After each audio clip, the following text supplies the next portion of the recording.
Welcome to The Explainer. Today, we're doing something a little different. We're taking one of the most famous stories in human history and looking at it through a completely unexpected lens. We are moving way beyond the theology, beyond the local folklore, and transitioning straight from myth into hardcore architectural mastery. Let's dive in.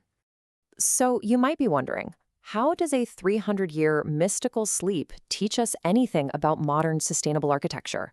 I know, it sounds like a total contradiction, right?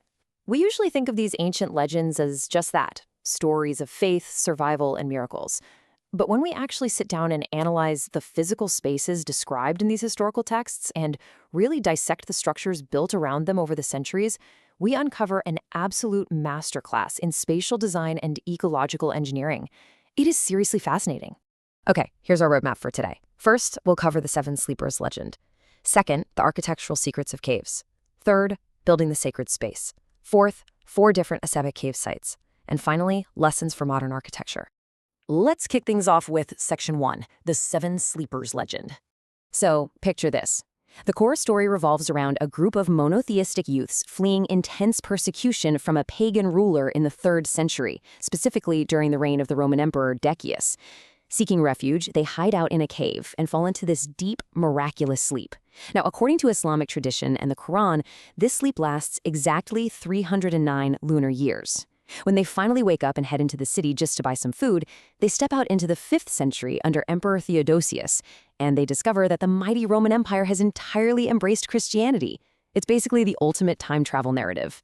And you know, we absolutely can't forget their loyal companion, their faithful dog Kitmir, who stays on guard right at the entrance. But look at what the story fundamentally represents: spatial isolation and protection. This group survived immense political, social, and historical shifts precisely because of the physical space they inhabited. Which brings us perfectly to our architectural pivot.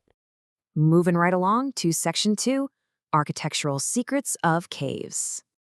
Listen to this incredible detail from the Keyf Surah, verse 17. It says, "You would see the sun, when it rose, inclining away from their cave to the right, and when it set, passing away from them to the left."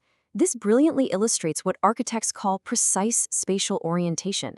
Actually, think about how crazy that is. This sacred text is basically functioning as a flawless blueprint for passive climate control. The cave entrance is positioned on a very specific axis so that it completely avoids harsh, direct solar radiation throughout the entire day. And this precise orientation builds into a really critical concept called thermal mass. The text notes the youths were resting in a spacious part of the cave, while that vast inner volume, combined with the dense rock of the cave walls, acts like a giant natural battery. It absorbs and stores heat energy, perfectly neutralizing those extreme day-night and seasonal temperature swings outside. It creates an impeccable, completely stable microclimate. It's exactly the kind of constant temperature and humidity you'd need to preserve anything, even a human body, for centuries without deterioration. We all know direct sunlight causes extreme overheating and rapid deterioration. But the genius orientation of this cave blocks those direct rays while still perfectly capturing diffuse light. This provides safe, natural illumination to the interior without the devastating heat penalty. Honestly, it's an ancient masterclass in passive solar design. Which brings us to Section 3, Building the Sacred Space. There's another fascinating detail in verse 21 of the Keyf Surah. It says, "We will surely build a sanctuary, or masjid, over them." This is phenomenal because it's one of the clearest historical examples found in religious texts of a very specific architectural mandate. It's a direct instruction to construct or add human-made structures upon an existing, sacred, natural space. And that mandate gives birth to what architects call a palimpsest structure. Basically, this means historical stratification. It's what happens when successive historical layers and totally diverse architectural styles are built one directly over another. The natural cave becomes the permanent core. Then, over the centuries, different empires come along and add a church, then a mosque, then maybe a caravanserai. The natural rock just seamlessly merges with human masonry, creating this literal, 3-dimensional physical timeline of architecture. All right, Section 4, 4 different Ashab-I cave sites. Because this legend is just so universally powerful, multiple geographic locations actually claim to be the authentic site. And what's super cool is that each one came up with vastly different architectural solutions. We have Afshin, which evolved into this sprawling palimpsest complex. We have Tarsus, which focused heavily on a vertical descent underground. We have Ephesus, which transformed the cave into a massive necropolis and catacomb network. And Amman, noted for its precise rock-cut features and a genius natural skylight. Let's break these down real quick. First up, Afshin in Kahramanmaraş. This is currently a UNESCO tentative site, and it is arguably the most complexly developed site in Anatolia. Built right onto a sloping terrain, it features a 1215 Seljuk rebat, several mosques, a caravanserai, and these amazing vaulted viewing passages that beautifully wrap around that central core cave. The Seljuk stone craftsmanship here, especially the intricate makarnis on the crown portals, is just a stunning integration of a natural rocky void with high-end structural masonry. Now, over at Tarsus, the architecture actively manipulates your experience through vertical descent. You start off up in the bright public upper courtyard, right next to an 1873 Ottoman mosque.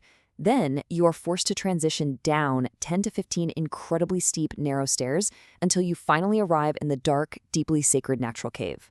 This vertical drop isn't just a functional way to get underground, it's a completely designed, mystical descent from the bright, everyday world down into a secluded, protected sanctuary.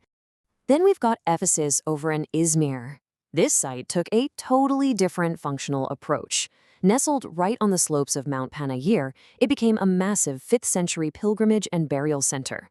They constructed a grand early Christian basilica right over the ruins, surrounded by hundreds of catacombs and rock-cut tombs, which architects call arcosolia.